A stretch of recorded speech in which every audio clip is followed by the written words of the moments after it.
how conscious and how much do you guys on set talk about, not our site per se, but about the fan community, feedback on every episode?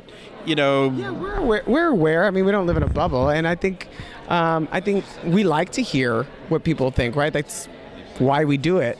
I mean, most of us come from the stage. We like to hear some reaction from an audience, right? So that's this. When you're doing a TV show, the only way you can do that is online. So, but I think we enjoy the passion that the fandom brings to this, right? And we feel a sense of responsibility while we're doing it to our fans and to make sure that we're making something that they're going to be wowed by. So we're aware, yeah. And what's really fun, especially in my case this past year, is to have read all of the different theories about how I would be returning, and nobody's gotten it yet, which is pretty cool. But I love reading that stuff. Yeah. The way you return is something interesting and different, and something. Would you say it's something that they haven't done in Star Trek before, or at least that you're aware of? Yes. Okay, well let me try this one. I'm just going to start running through this, but it's not just like a flashback. I mean, you're back in some way. You're in the cast. You're part of, you're interacting. People are talking to you. You're not a ghost. Correct. I can say that. You could say that. Would you say that your role is more or less significant than last season? I think you were in about half the episodes last season. So last season I was recurring because I was doing 13 Reasons Why at the same time. And this year I'm not recurring. So you're main cast. Says you're in episode 201. No. Maybe. You're the worst. I am the worst because I'm trying to keep this job. I mean, honestly, this season for this couple is really about deepening them individually. We get to find out a lot about Culber, who he is, what makes him tick, what he wants, what his ambitions are, separate and apart from the relationship. But we get to learn a lot about this relationship, and it's put through the test. And an important thing about, I think we talked about this before last season, was for both Stamets and Culber, that they had lives outside. They weren't just their relationship. You were a doctor, you were smart. Unfortunately, you were too smart. But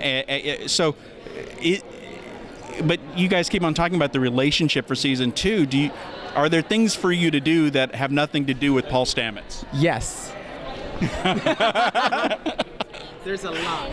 There's a lot. Yeah. A lot for you. I mean that we really are going to expand the presence of Culber and who he is and all of those things. That's what I mean. So we're not only gonna see this relationship and how it's affected by this, but who they are. And he's gone through a trauma. Think about it, right? Like, he's been through a trauma. And any trauma that anyone has, that affects and changes and stays with you. I mean, it actually has a physical effect on you. There are generations of African American people in this country who are carrying a physical element of themselves that is caused by the trauma that their ancestors went through. So if that happens, can you only imagine what trauma a person who had their neck snapped carries around? Now, a big.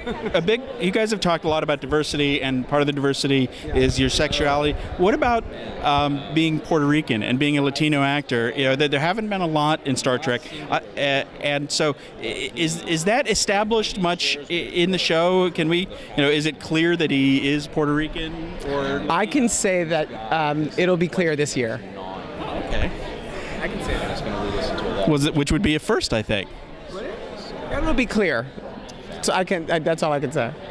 One last question. So when you were killed, there was an immediate full court press to let everyone know he's not dead, which is unusual for a show so secretive.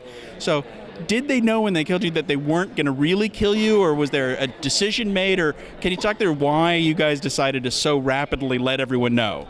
Because of that reason, because we knew that he was coming back, and we didn't want people to think that there was just a character that had been killed off. He had to die.